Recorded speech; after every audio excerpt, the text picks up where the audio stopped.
नमस्कार दोस्तों, GS with Manish में आप सभी मित्रों का हार्दिक स्वागत है। दोस्तों, आज की क्लास में हम केबीएस पीआरटी 2022 के लिए पेडागोजी के कुछ महत्वपूर्ण प्रश्नों का अध्ययन करेंगे, जो कि आपकी परीक्षा की दृष्टि से काफ़ी महत्वपूर्ण प्रश्न है और यह प्रश्न आपके पाठ्यक्रम को ध्यान में रखते हुए लिए गए हैं।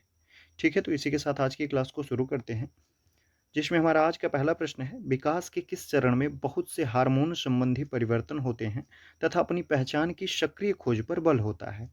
किशोरावस्था में, शैशवावस्था में, प्रारंभिक बाल्यावस्था में या माध्यमिक बाल्यावस्था में? तो ऐसी अवस्था जिसमें हार्मोनल चेंजेज होते हैं तथा अपनी पहचान की सक्रिय खोज पर बल दिया जाता है, वह किशोरावस्था होता है। तो ऑप्शन नंबर 1 इस प्रश्न का बिल्कुल सही आंसर हो जाएगा। अगला प्रश्न देखेंगे। प्रश्न कह रहा है, विकास की उस अवधि को क्या कहते हैं जब आत्मसात मानकों पर प्रश्न उठाया जाता है और अक्सर परिवार की तुलना में साथियों की राय बहुत महत्वपूर्ण हो जाती है? वह अवस्था शैशवावस्था है, आरंभिक बाल्यावस्था है, मध्य बाल्यावस्था है या किशोरावस्था है? तो ऐसी अवस्था जब आत्मसात मानकों पर प्रश्न उठाया जाता है और अक्सर परिवार की तुलना में हम साथियों की राय को अपने जीवन में महत्वपूर्ण मानते हैं, तो उस अवस्था को किशोरावस्था कहते हैं। तो ऑप्शन नंबर डी बिल्कुल सही आंसर हो जाएगा। अगला प्रश्न देखेंगे। प्रश्न कह रहा है, विकास की दिशा और क्रम हर बच्चे के लिए समान होता है, लेकिन हर बच्चा अपनी गति से विकसित होता है। यह बाल विकास के निम्नलिखित में से किस सिद्धांत को दर्शाता है? अनिरंतरता को दर्शाता है, रैखिकता को दर्शाता है, एकरूपता को दर्शाता है या पृथकता को दर्शाता है? तो यह जो विशेषता दी गई है कि विकास की दिशा और क्रम हर बच्चे के लिए समान होते हैं, बिल्कुल सही है, लेकिन हर बच्चा अपनी गति से विकसित होता है, क्योंकि इसमें व्यक्तिगत विभिन्नता के कारण हर बच्चा अपनी गति से अपना विकास करता है। यह बाल विकास के इन दिए गए सिद्धांतों में से पृथकता को दर्शाता है। तो ऑप्शन नंबर डी हमारा इस प्रश्न का बिल्कुल सही आंसर हो जाएगा। अगला प्रश्न देखेंगे। प्रश्न कह रहा है, इनमें से किस शब्द का अर्थ विशिष्टतम जन्म के बाद है? जन्म पूर्व, जन्म पश्चात, प्रसूत पूर्व या नवजात? तो इन दिए गए विकल्पों में से हमें उस शब्द का चुनाव है जिसका अर्थ विशिष्टतम जन्म के बाद है। तो इन दिए गए विकल्पों में से नवजात जो शब्द है, यह हमारा इस प्रश्न का बिल्कुल सही आंसर हो जाएगा। अगला प्रश्न देखेंगे। प्रश्न कह रहा है, ऊंचाई और आकार के संदर्भ में एक परिवर्तन योग्य है, वृद्धि है, परिपक्वता है, विकास परिपक्वता है या उपयुक्त सभी है? तो इन दिए गए विकल्पों में से ऊंचाई और आकार के संदर्भ में जो एक परिवर्तन होता है, उसे हम वृद्धि कहते हैं। तो ऑप्शन नंबर 1 इस प्रश्न का बिल्कुल सही आंसर हो जाएगा। अगला प्रश्न देखेंगे। प्रश्न कह रहा है, इनमें से कौन सा विकास का एक सिद्धांत नहीं है? पहला ऑप्शन कह रहा है, विकास वंशानुक्रम और पर्यावरण दोनों से प्रभावित होता है, बिल्कुल सही है। यह विकास का सिद्धांत है कि विकास जो होता है, यह वंशानुक्रम और पर्यावरण दोनों से प्रभावित होता है। दूसरा ऑप्शन कह रहा है, विकास संशोधन योग्य होता है। यह भी ऑप्शन बिल्कुल सही है कि विकास को हम संशोधित कर सकते हैं। तीसरा ऑप्शन कह रहा है, विकास केवल संस्कृति से शासित और निर्धारित होता है। तो यह ऑप्शन हमारा गलत हो जाएगा विकास के सिद्धांत से संबंधित, क्योंकि विकास जो होता है ये केवल संस्कृति से शासित और निर्धारित नहीं होता है, बल्कि विकास के लिए वंशानुक्रम और पर्यावरण दोनों जिम्मेदार होते हैं। और चौथा कह रहा है, विकास जीवन पर्यंत होता है। तो बिल्कुल सही है, विकास एक सतत चलने वाली प्रक्रिया है, जीवन पर्यंत चलने वाली प्रक्रिया है। और तो ऑप्शन नंबर 3 हमारा इस प्रश्न का सही आंसर हो जाएगा। अगला प्रश्न देखेंगे। प्रश्न कह रहा है, छिपी हुई वस्तुएं ढूंढ निकालना इस बात का संकेत है कि शिशु निम्नलिखित में से किस संज्ञानात्मक कार्य में दक्षता प्राप्त करने लगा है? शाभिप्राय व्यवहार का, वस्तु स्थायित्व का, समस्या समाधान का या प्रयोग करना? तो इन दिए गए विकल्प में से छिपी हुई वस्तुएं ढूंढ निकालना इस बात का संकेत करता है कि शिशु में वस्तु स्थायित्व की दक्षता प्राप्त हो चुकी है। तो ऑप्शन नंबर बी हमारा इस प्रश्न का बिल्कुल सही आंसर हो जाएगा। अगला प्रश्न देखेंगे। प्रश्न कह रहा है, जब बच्चे की दादी उसे उसकी माँ की गोद से लेती हैं तो बच्चा रोने लगता है। बच्चा डाँट डाँट के कारण रोता है। जब बच्चे की दादी उसे बच्चे की माँ की गोद से लेती हैं तो बच्चा क्यों रोने लगता है? वियोग दुश्चिंता के कारण, सामाजिक दुश्चिंता के कारण, संवेगात्मक दुश्चिंता के कारण या अजनबी दुश्चिंता के कारण? तो जब बच्चे की दादी उसकी माँ की गोद से उसे लेती है तो बच्चा जो है यह संवेगात्मक दुश्चिंता के कारण रोने लगता है। तो ऑप्शन नंबर सी इस प्रश्न का बिल्कुल सही आंसर हो जाएगा और संवेगात्मक दुश्चिंता जो है यह रिक्त स्थान की पूर्ति के लिए एकदम सटीक शब्द होगा। अगला प्रश्न देखेंगे। प्रश्न कह रहा है, बच्चे की वृद्धि मुख्यतः संबंधित है सामाजिक विकास से, भावात्मक विकास से, नैतिक विकास से या शारीरिक विकास से? तो बच्चे की जो वृद्धि है यह मुख्यतः शारीरिक विकास से संबंधित है। ऑप्शन नंबर डी सही आंसर हो जाएगा। ये सभी प्रश्न आपके यूनिट फर्स्ट से संबंधित हैं। तो 20 से 25 प्रश्न हम लोग यूनिट फर्स्ट से संबंधित करेंगे। उसके बाद फिर unit second, unit third, unit fourth, ऐसे 10-10 प्रश्न कम से कम हम लोग हर एक यूनिट से लेने का प्रयास करेंगे। ठीक है, अगला प्रश्न देखेंगे। प्रश्न कह रहा है गिरोह अवस्था किस आयु वर्ग एवं विलंब विकास से संबंधित है? 16 से 19 वर्ष एवं नैतिकता से, 3 से 6 वर्ष एवं भाषा से संबंधित है, या फिर 8 से 10 वर्ष एवं समाजीकरण से संबंधित है, या 16 से 19 वर्ष एवं संज्ञानात्मक से संबंधित है?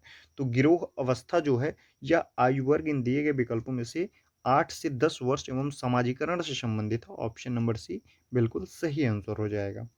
अगला प्रश्न देखेंगे। प्रश्न कह रहा है एक 4-5 वर्ष के बालक में अपने पिता की अपेक्षा माता के प्रति अत्यधिक प्रेम की भावना विकसित हो जाती है।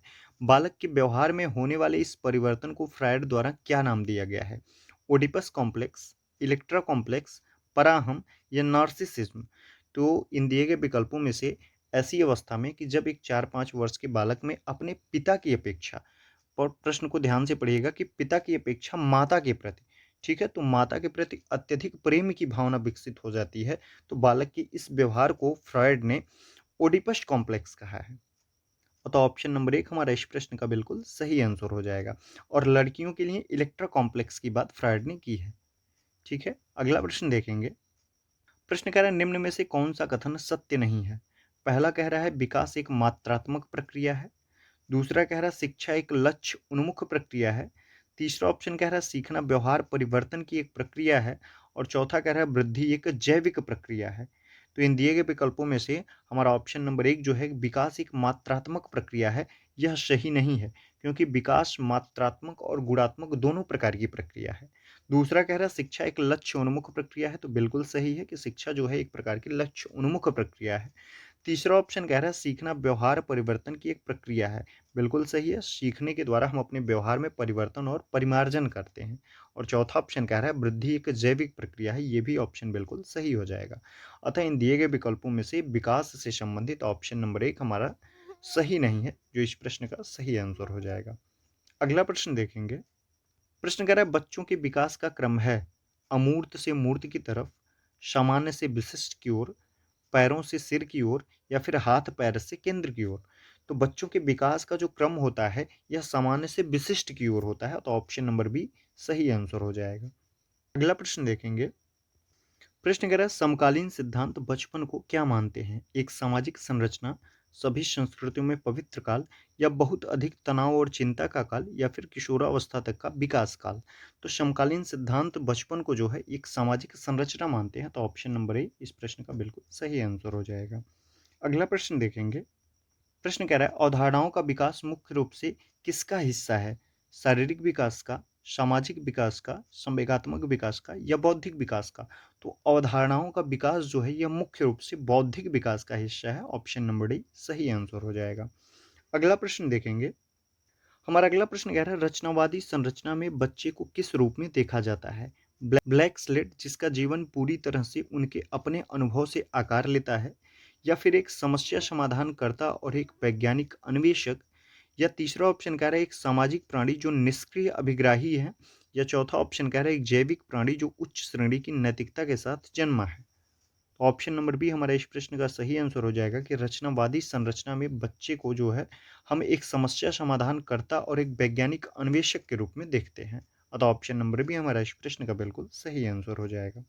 अगला प्रश्न देखेंगे। प्रश्न कह रहा है अधोगामी सिद्धांत को निम्नलिखित में से किस उदाहरण में दर्शाया गया है? पहला ऑप्शन कह रहा है शिशु अपनी बाहों के इस्तेमाल से पहले दृष्टि विकसित करते हैं। दूसरा कह रहा है शिशु संज्ञानात्मक क्षमता विकसित करते हैं और फिर भाषा सीखते हैं। तीसरा ऑप्शन कह रहा है शिशु पहले अपने धड़ और फिर अपने हाथ और पैर हिलाना सीखते हैं। और चौथा ऑप्शन कह रहा है शिशु बुदबुदाने से पहले किलकिलाना सीखते हैं। तो अधोगामी सिद्धांत से संबंधित उदाहरण जो है या ऑप्शन नंबर सी सही हो जाएगा कि शिशु पहले अपने धड़ और फिर अपने हाथ और पैर हिलाना सीखते हैं। तो ऑप्शन नंबर सी हमारा इस प्रश्न का बिल्कुल सही आंसर हो जाएगा। अगला प्रश्न देखेंगे। प्रश्न कह रहे हैं निम्नलिखित में से कौन सा स्थूल कौशल के उपयोग का एक उदाहरण है? पैर पर संतुलन करना, एक मटर को उंगलियों से दबाना, या फिर किताब के पन्ने पलटना या पेंसिल पकड़ना। तो एक मटर को उँगलियों से दबाना, यह एक स्थूल कौशल नहीं बल्कि एक सूक्ष्म कौशल है। सी कह रहा है किताब के पन्ने पलटना, यह भी एक सूक्ष्म कौशल है। और ऑप्शन नंबर डी कह रहा है पेंसिल पकड़ना, ये भी एक प्रकार का सूक्ष्म कौशल है। इन दिए गए विकल्पों में से ऑप्शन नंबर 1 जो हो जाएगा कि एक पैर पर संतुलन करना, यह एक प्रकार का स्थूल कौशल है, अतः ऑप्शन नंबर 1 हमारा इस प्रश्न का बिल्कुल सही आंसर हो जाएगा। अगला प्रश्न देखेंगे। प्रश्न कह रहा है विकास के विषय में कौन सा वक्तव्य सही है? विकास की गति में व्यक्तिगत भिन्नताएं होती हैं। बिल्कुल सही है कि विकास की गति में व्यक्तिगत विभिन्नताएं अवश्य होती हैं। दूसरा ऑप्शन कह रहा है संज्ञानात्मक विकास पूर्णतः अनुवांशिकता द्वारा निर्धारित होता है। यह ऑप्शन हमारा गलत हो जाएगा क्योंकि संज्ञानात्मक विकास पूर्णतः अनुवांशिकता के द्वारा निर्धारित नहीं होता है। इस पर जो है यह वातावरण का भी प्रभाव पड़ता है। तीसरा ऑप्शन कह रहा है विकास पूर्व निर्धारित क्रम में होता है। ये भी बिल्कुल सही है कि विकास का जो पैटर्न होता है, क्रम होता है, यह पूर्व निर्धारित होता है। और चौथा ऑप्शन कह रहा है विकास के सभी पक्ष क्षेत्र परस्पर संबंधित होते हैं। तो ये भी बिल्कुल सही है कि विकास के सभी पक्ष जो होते हैं ये परस्पर संबंधित होते हैं एक दूसरे से। अतः विकास के विषय में ऑप्शन नंबर ए 3 और 4 जो है यह सही है। देखेंगे कि इस ऑप्शन में 1, 3, 4 एक साथ दिया हुआ है। तो ऑप्शन नंबर सी हमारा इस प्रश्न का बिल्कुल सही आंसर हो जाएगा, जो विकास के विषय में सही वक्तव्य है। अगला प्रश्न देखेंगे। प्रश्न कह रहा है बाल विकास में संवेदनशील अवधि का क्या अर्थ है? पहला ऑप्शन कह रहा है केवल संज्ञान और सीखने में तेजी से प्रगति से संबंधित अवधि, या फिर विशिष्ट क्षमताओं के विकास के लिए इष्टतम अवधि, या वह काल जिसमें केवल भाषाई विकास को गति दी जाती है, या फिर वह अवधि जिससे शारीरिक वृद्धि अपने चरम पर होती है। तो बाल विकास में संवेदनशील अवधि का जो अर्थ है वह है कि विशिष्ट क्षमताओं के विकास के लिए इष्टतम अवधि। तो ऑप्शन नंबर बी हमारा इस प्रश्न का बिल्कुल सही आंसर हो जाएगा कि बाल विकास में संवेदनशील अवधि का जो अर्थ है वह विशिष्ट क्षमताओं के विकास के लिए इष्टतम अवधि से संबंध है। अगला प्रश्न देखेंगे। प्रश्न कह रहा है एक बच्ची फुटबॉल खेलना सीखने से पहले कूदना व छलांग मारना सीखती है। यह विकास के किस सिद्धांत को प्रदर्शित करता है? शीर्षगामी, समीप दूराभिमुखी, परिवर्तनीयता, या फिर साम्य धारण। तो एक बच्ची फुटबॉल खेलना सीखने से पहले कूदना, छलांग मारना आदि क्रियाविधि सीखती है। यह विकास का समीप दूराभिमुखी सिद्धांत है, अतः ऑप्शन नंबर बी इस प्रश्न का सही आंसर हो जाएगा। अगला प्रश्न देखेंगे। प्रश्न कह रहा है समकक्षी समूह के संदर्भ में क्या सही है? पहला ऑप्शन कह रहा है बच्चे के द्वितीयक समाजीकरण में उनकी एक महत्वपूर्ण भूमिका होती है। दूसरा कह रहा है बच्चों के समाजीकरण में उनकी कोई भूमिका नहीं होती है। और तीसरा ऑप्शन कह रहा है बच्चे के समाजीकरण में उनकी लघु लेकिन निरर्थक भूमिका होती है। और चौथा ऑप्शन कह रहा है एक द्वितीयक समाजीकरण का कारक नहीं होता है। समकक्षी समूह के संदर्भ में हमारा सही ऑप्शन ऑप्शन नंबर 1 हो जाएगा कि बच्चों के द्वितीयक समाजीकरण में उनकी एक महत्वपूर्ण भूमिका होती है समकक्षियों की, अतः ऑप्शन नंबर 1 इस प्रश्न का बिल्कुल सही आंसर होगा। अगला प्रश्न देखेंगे। प्रश्न कह रहा है बहुत से अभिभावकों ने लोकप्रिय कार्टून शो सिन चैन पर प्रतिबंध लगाने की मांग रखी क्योंकि उनके बच्चे इस शो के मुख्य पात्र के अनुशासनहीन व्यवहार की नकल करने लगे थे। यह बच्चों के समाजीकरण पर किस प्रकार के प्रभाव को दर्शाता है? मीडिया के प्रभाव को, सहपाठियों के प्रभाव को, आस पड़ोस के प्रभाव को, या धर्म के प्रभाव को? तो यह मीडिया के प्रभाव को दर्शाता है, ऑप्शन नंबर 1 सही आंसर हो जाएगा। अगला प्रश्न देखेंगे। प्रश्न कह रहा है सामाजिक परिपक्वता के गुण को सर्वाधिक उपयुक्त ढंग से निम्न प्रकार वर्णन किया जा सकता है। पहला ऑप्शन कह रहा है मित्रों को जीतने तथा लोगों को प्रभावित करने की योग्यता। दूसरा कह रहा है उच्च स्तर का व्यक्तिक समायोजन। तीसरा ऑप्शन कह रहा है उच्च स्तर की सामाजिक समर्थता। और चौथा ऑप्शन कह रहा है व्यक्तिगत आवश्यकताओं तथा प्रयोजनों का सामाजिक आवश्यकताओं एवं उद्देश्यों से उच्च समन्वय। तो सामाजिक परिपक्वता के गुण को सर्वाधिक उपयुक्त ढंग से इन दिए गए विकल्पों में से ऑप्शन नंबर डी जो है वह वर्णित करता है, अतः ऑप्शन नंबर डी इस प्रश्न का बिल्कुल सही आंसर हो जाएगा। अगला प्रश्न देखेंगे। प्रश्न कह रहा है सामाजिक विकास अनिवार्यतः सामाजिक कौशलों के विकास से जुड़ा है, सामाजिक व्यवस्था की अपेक्षाओं के साथ अनुसारित का मामला है, या फिर सामाजिक सुरक्षा और सामाजिकरण की प्राप्ति का मामला है, या सामाजिक व्यवस्था और व्यक्ति के उद्देश्यों के समाकलन से संबंधित है? सामाजिक विकास अनिवार्यतः सामाजिक व्यवस्था की अपेक्षाओं के साथ अनुसारिता का मामला है, ऑप्शन नंबर बी सही आंसर हो जाएगा। अगला प्रश्न देखेंगे। प्रश्न कह रहा है समीपस्थ विकास के क्षेत्र का संप्रत्यय किसने प्रतिपादित किया? जेरोम ब्रूनर ने, डेविड ऑस्वेल ने, रॉबर्ट एम गेने ने या लेव वाइगोत्स्की ने? तो समीपस्थ विकास का क्षेत्र जो है यह संप्रत्यय लेव वाइगोत्स्की के द्वारा दिया गया। ऑप्शन नंबर डी सही आंसर हो जाएगा। अगला प्रश्न देखेंगे। प्रश्न कह रहा है कौन सा कथन वाइगोत्स्की के मूल सिद्धांत के सही मायने को दर्शाता है? अधिगम एक अंतर्मन प्रक्रिया है, अधिगम एक सामाजिक क्रिया है, अधिगम एक उत्पत्ति मूलक क्रमादेश है या अधिगम एक अक्रमबद्ध प्रक्रिया है जिसके 4 चरण हैं? तो वाइगोत्स्की के द्वारा अधिगम एक सामाजिक क्रिया है। ऑप्शन नंबर बी सही आंसर हो जाएगा। अगला प्रश्न देखेंगे। प्रश्न कह रहा है पियाजे के अनुसार निम्नलिखित में से किस चरण में एक बच्चा अमूर्त प्रस्तावों के बारे में तार्किक रूप से सोचने लगता है? अमूर्त प्रस्तावों के बारे में। ठीक है, तो ऑप्शन नंबर ए कह रहा है ज्ञानेंद्रिय अवस्था संवेदी गामक 0 से 2 वर्ष। तो ये बिल्कुल नहीं होगा, इसमें बच्चा अमूर्त चिंतन कहाँ करने लगेगा। दूसरा कह रहा है पूर्ण संक्रियात्मक अवस्था 2 से 7 वर्ष में। इसमें भी बच्चा अमूर्त चिंतन करने लायक नहीं होगा, तार्किक रूप से सोचने नहीं लगेगा। तीसरा कह रहा है मूर्त संक्रियात्मक अवस्था। इसमें भी बच्चा अभी अमूर्त रूप से तार्किक चिंतन नहीं कर पाएगा। अतः ऑप्शन नंबर डी हमारे इस प्रश्न का बिल्कुल सही आंसर हो जाएगा कि औपचारिक या अमूर्त संक्रियात्मक अवस्था जो 11 वर्ष से ऊपर की अवस्था होती है, इसमें प्याजे के अनुसार बच्चा अमूर्त प्रस्तावों के बारे में तार्किक रूप से सोचने लगता है। अतः ऑप्शन नंबर डी हमारे इस प्रश्न का बिल्कुल सही आंसर हो जाएगा। अगला प्रश्न देखेंगे।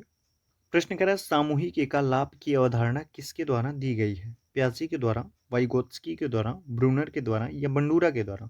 तो सामूहिक एकालाप की अवधारणा जो है यह वाइगोत्स्की के द्वारा दी गई है। ऑप्शन नंबर बी सही हो जाएगा। अगला प्रश्न देखेंगे।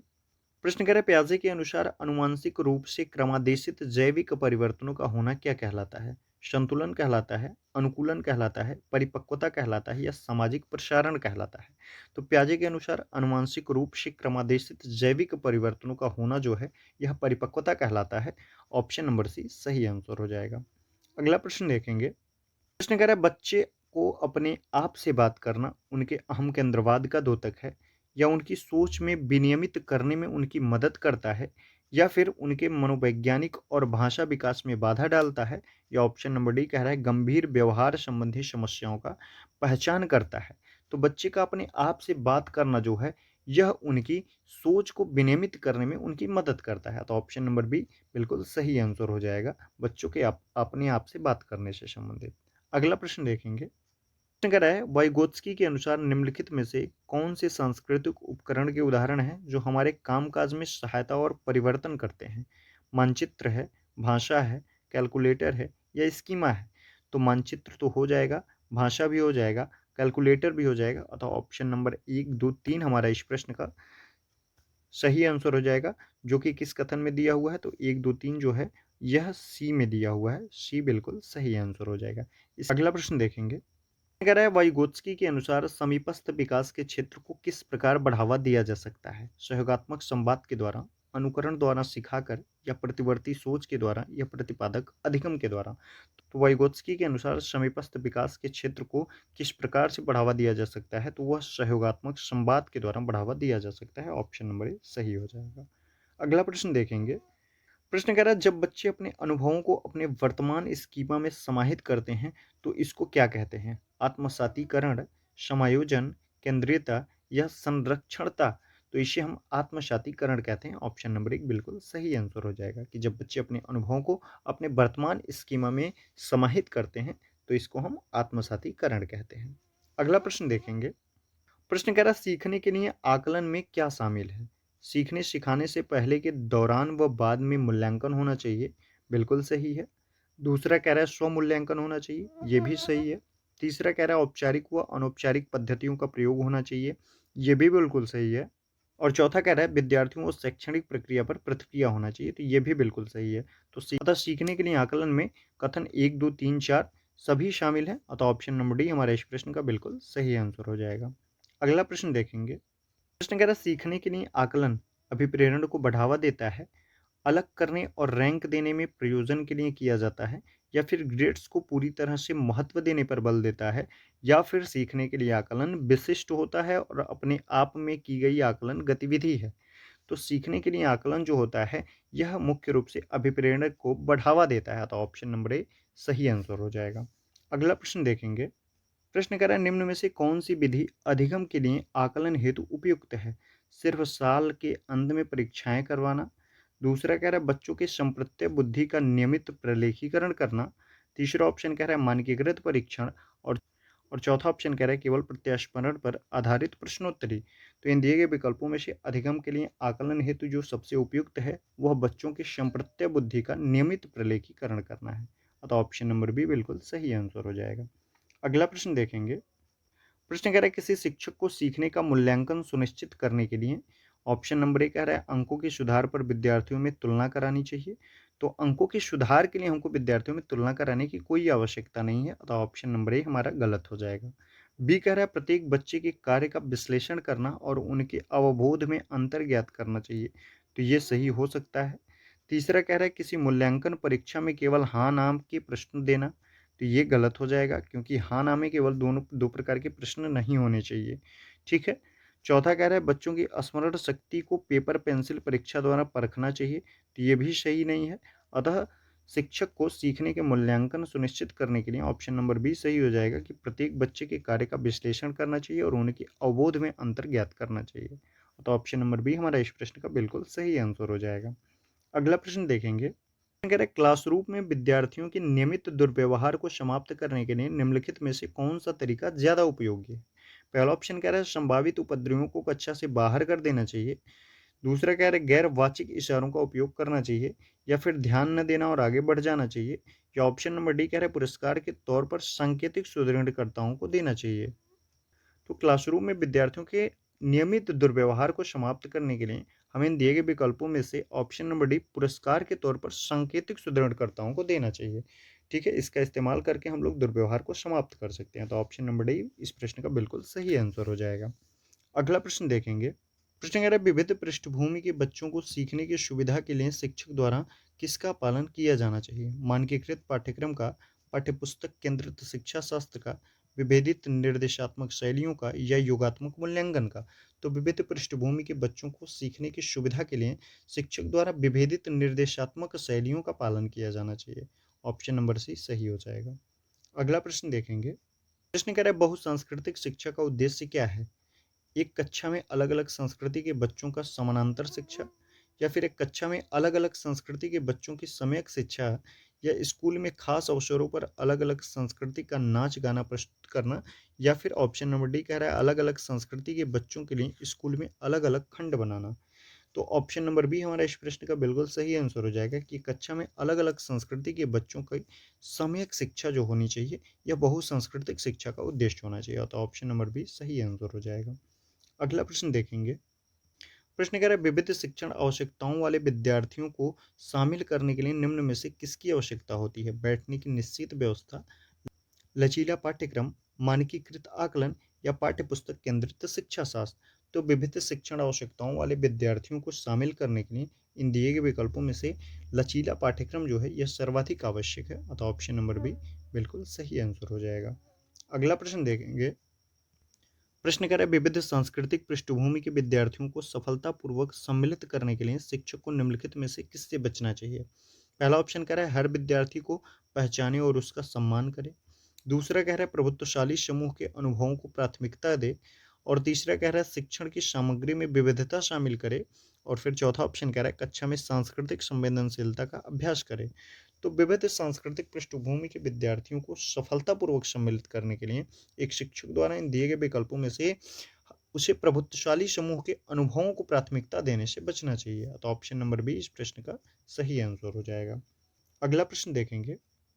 प्रश्न कह रहा है सुविधाहीन समुदाय से आने वाले विद्यार्थी के अधिगम को सुसाधित कैसे किया जा सकता है? पहला ऑप्शन कह रहा है उन्हें घर पर ट्यूशन रखने के लिए कहकर। दूसरा कह रहा है उन्हें बहुत से प्रत्यास्मरण आधारित कार्यपत्र देकर। या फिर उनमें सफलता का डर और शर्मिंदगी महसूस करवाकर। या फिर उन्हें उपयुक्त शिक्षा शास्त्रीय सहायता प्रदान करके। तो सुविधाहीन समुदाय से आने वाले विद्यार्थियों के अधिगम को सुसाधित करने का जो सबसे उपयुक्त तरीका है वह है उन्हें उपयुक्त शिक्षा शास्त्रीय सहायता प्रदान करना। और तो ऑप्शन नंबर डी हमारा बिल्कुल सही आंसर हो जाएगा। अगला प्रश्न देखेंगे। प्रश्न कह रहा है एक बच्चा जो आंशिक रूप से देख सकता है उसे क्या करना चाहिए? घर पर शिक्षा प्राप्त करने के लिए प्रेरित करना चाहिए। दूसरा कह रहा है उसे एक अलग संस्थान में रखने की ज़रूरत है। या फिर समावेशी प्रावधानों का पालन करने वाले नियमित स्कूल में जाना चाहिए, या बिना किसी विशेष प्रावधान वाले नियमित स्कूल में डाल देना चाहिए ताकि उसकी स्थितियों से जूझने की क्षमता विकसित हो। तो एक बच्चा जो आंशिक रूप से देख सकता है, उसके लिए सही जो व्यवस्था है वह है समावेशी प्रावधानों का पालन करने वाले नियमित स्कूल में उसे भेजना चाहिए। अतः ऑप्शन नंबर सी हमारा इस प्रश्न का बिल्कुल सही आंसर हो जाएगा। अगला प्रश्न देखेंगे। प्रश्न कह रहा है, निम्नलिखित में से कौन सी अधिगम अक्षमता गणितीय गणना करने की क्षमता को सीधे प्रभावित करती है? डिस्कैल्कुलिया, डिस्ग्राफिया, डिसलेक्सिया या डिस्पैरेक्सिया? तो गणितीय अक्षमता से जो संबंधित है वह है डिस्कैल्कुलिया। ऑप्शन नंबर एक सही आंसर हो जाएगा। अगला प्रश्न देखेंगे। प्रश्न कह रहा है, एक विद्यार्थी जो अधिगम असहायता महसूस कर रहा है वह सीखने में बेहद उत्साह दिखाएगा। दूसरा, महारत उन्मुख लक्ष्यों पर ध्यान देना, या फिर प्रदर्शन उन्मुख लक्ष्यों पर ध्यान देना, या शैक्षिक गतिविधियों से अलगाव रखना। तो एक विद्यार्थी जो अधिगम असहायता महसूस कर रहा है वह शैक्षिक गतिविधियों से अलगाव रखेगा। तो ऑप्शन नंबर डी हमारे इस प्रश्न का बिल्कुल सही आंसर हो जाएगा। अगला प्रश्न देखेंगे। प्रश्न कह रहा है, आंशिक दृष्टि वाले विद्यार्थी के लिए निम्न में से कौन सी अधिगम सामग्री उपयुक्त है? बड़े प्रिंट में छवि पुस्तकें, बिल्कुल सही है।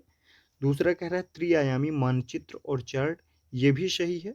और चौथा कह रहा है छोटे प्रिंट वाले कार्यपत्रक, तो ये हमारा गलत ऑप्शन हो जाएगा कि आंशिक दृष्टि वाले विद्यार्थी के लिए जो है ये छोटे प्रिंट वाले कार्यपत्रक उपयोगी नहीं होंगे।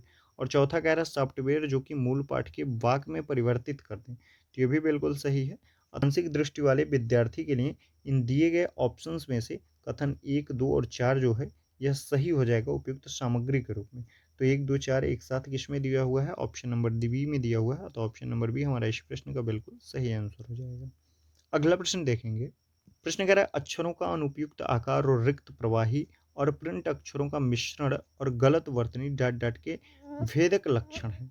वाचन वैकल्य के, लेखन वैकल्य के, गुड़ज वैकल्य के या उत्साह वैकल्य के? तो ऐसी स्थिति अक्षरों का अनुपयुक्त आकार और रिक्त प्रवाही और प्रिंट अक्षरों का मिश्रण और गलत वर्तनी जो है ये सभी भेदक लक्षण लेखन वैकल्य के हैं। ऑप्शन नंबर बी सही आंसर हो जाएगा। अगला प्रश्न देखेंगे। निम्न में से समावेशी कक्षा में किसका प्रयोग करना चाहिए? नैदानिक नामीकरण का, या फिर यथोचित समायोजन का, या बच्चों का पृथकीकरण में, या फिर स्पर्धात्मक कक्षा लोकाचार में? तो इन दिए गए विकल्पों में से समावेशी कक्षा में हम यथोचित समायोजन का प्रयोग करेंगे। ऑप्शन नंबर बी बिल्कुल सही आंसर हो जाएगा।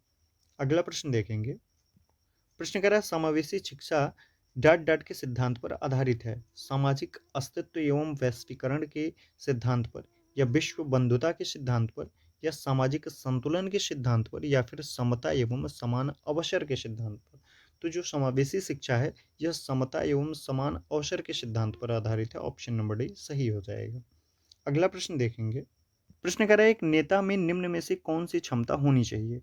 पहला कथन कह रहा है अनुयायियों या अधीनस्थों के साथ अच्छे पारस्परिक संबंध बनाए रखने की, बिल्कुल सही है। एक नेता की यह क्षमता होनी चाहिए कि वह अनुयायियों और अधीनस्थों के साथ अच्छे पारस्परिक संबंध को बनाए रखे। और दूसरा कथन कह रहा है अनुयायियों या अधीनस्थों को संगठनात्मक उद्देश्यों की प्राप्ति करने में मदद करने के लिए प्रेरित करना। तो ये भी बिल्कुल सही है, ये भी क्षमता उसके अंदर होना चाहिए।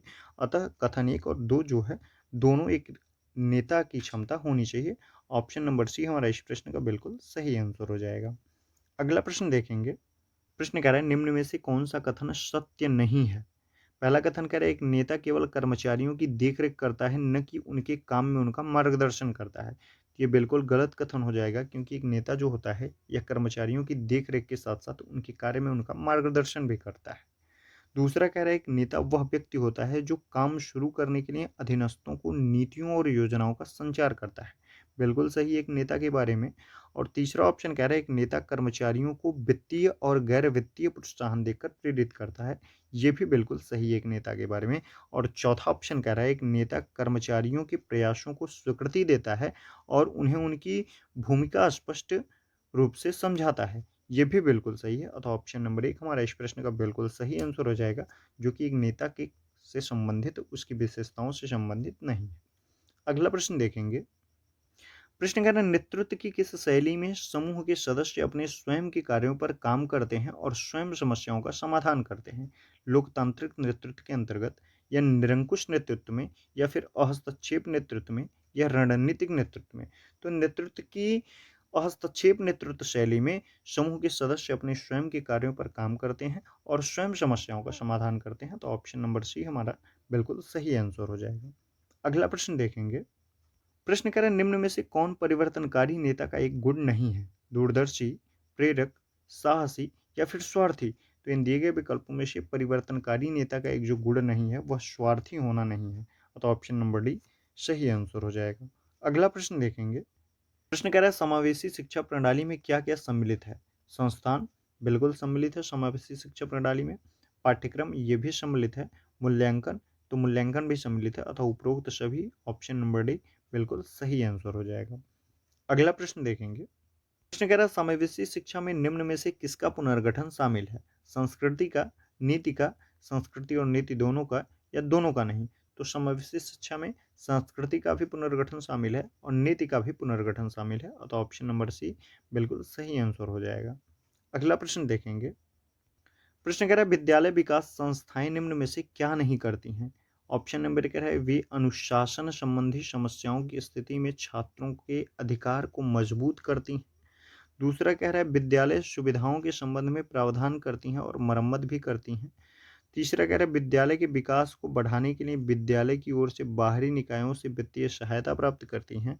और चौथा कह रहा है, योग्य छात्रों और कर्मचारियों के लिए छात्रवृत्ति और छात्रवृत्ति का प्रावधान करती हैं। ऑप्शन नंबर एक हमारा इस प्रश्न का बिल्कुल सही आंसर हो जाएगा कि विद्यालय विकास संस्थाएं जो हैं वह नहीं करती हैं, जो वे अनुशासन संबंधी समस्याओं की स्थिति में छात्रों के अधिकार को मजबूत नहीं करती हैं। तो ऑप्शन नंबर एक इस प्रश्न का बिल्कुल सही आंसर हो जाएगा। ये रहे हमारे आज के कुछ महत्वपूर्ण प्रश्न जो कि आपके पेडागोजी के पेपर के लिए काफ़ी महत्वपूर्ण हैं। मैं आशा करता हूँ इन प्रश्नों के माध्यम से आपकी तैयारी और बेहतर होगी। ठीक है, मिलते हैं अगली क्लास में एक और नए मैराथन के साथ। धन्यवाद।